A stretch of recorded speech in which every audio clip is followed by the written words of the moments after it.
तो मार्केट कल बहुत अच्छी चाल दिखा रहा और बताया कि अब रिलायंस और एचडीएफसी बैंक में चाल आ गई है और मुझे कोई दो राय नहीं, 20,000 आया ही आया।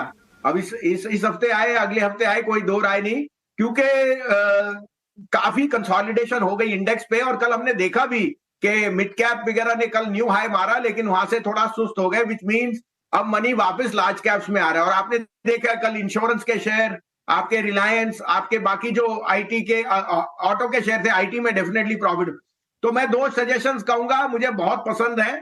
एक तो आईईएक्स, देखिए trading platform exchanges are doing very well. IEX में कपलिंग की बात रही है, but it still has 88% EBITDA margin. और जैसे मैंने पहले भी कहा, मैंने इनफैक्ट ये 122-25 पे बहुत कॉन्ट्रेरियन होकर इन्वेस्ट किया था और करवाया भी था लोगों को। मैं अभी भी सोचता हूं आईएक्स की रियल अनलॉकिंग ऑफ वैल्यू अगले 2-3 साल में आएगी, क्योंकि volumes on the power exchange will be 5, 10, 15 times जो अब है।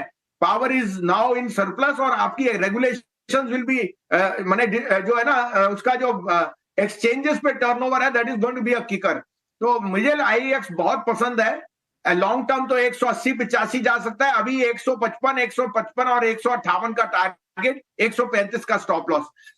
दूसरा, हमने कल एज अ डिस्क्लोजर बंधन बैंक की कॉन्फ्रेंस कॉल अटेंड की थी और आज उसकी प्रेजेंटेशन भी है।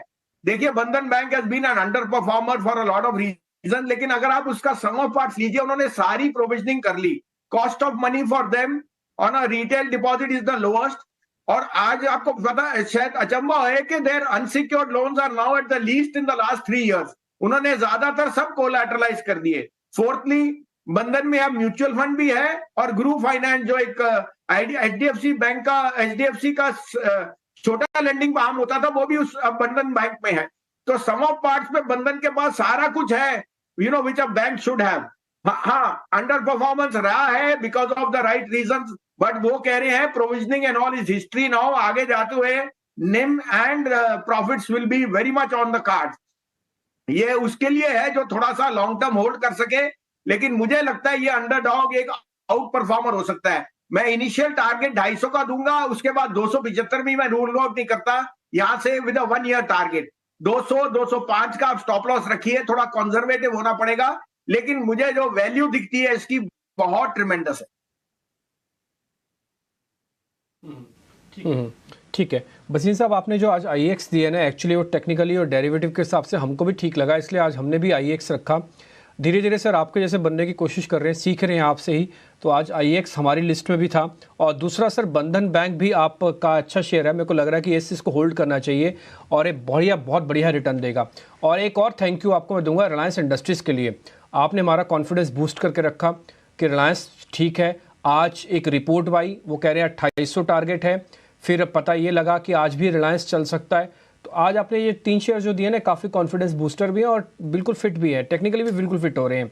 सर एक शेयर ना मेरे को थोड़ा इन्वेस्टर्स के पॉइंट ऑफ व्यू से पता करना है आपसे, आप उस पर अच्छा गाइड भी कर पाएंगे। वो है जियो फाइनेंशियल का शेयर। काफ़ी सारे लोगों के मन में ये चल रहा है कि 200-220 के आसपास, काफ़ी सारे हाउसेस ने भी ले रखा है। क्या हमको इस मार्केट के छोटी मोटी उथल पुथल से निकलकर एक अच्छा पक्का शेयर लेके रखना चाहिए? तो जियो फाइनेंशियल्स पे आप हाँ हैं और रख लें सर, ठीक ठाक वैल्यू लेके। बिल्कुल डिम्पी जी, आपकी सही फरमाइश है। देखिए मैंने और हमारे क्लाइंट्स ने, मैंने क्लाइंटों के बिहाफ पे एज ए डिस्क्लोजर हमने जियो फाइनेंस इकट्ठा किया है। इस फॉल में जो मेरे बहुत जिससे मैं कहता हूं यू नो नॉलेजेबल इन्वेस्टर्स हैं या लार्ज सम इन्वेस्टर्स हैं, उन्होंने एचडीएफसी बैंक और जियो पे अच्छा पैसा लगाया है और वो सोचते हैं कि अगले 2-3 साल इसको छुएंगे नहीं, और जैसे जैसे आपको नंबर्स आएंगे, ग्रोथ टारगेट्स आएंगे, वी विल बाय। देखिए हाउस ऑफ रिलायंस के घर से अगर आपको कोई ऐसी ऑफरिंग आती है तो आपको पता ही होना चाहिए कि इसमें थोड़ा सा लॉन्ग टर्म है। शॉर्ट टर्म में जेस्टेशन में there are going to you know they are sowing the ground for much better harvest over a period of time.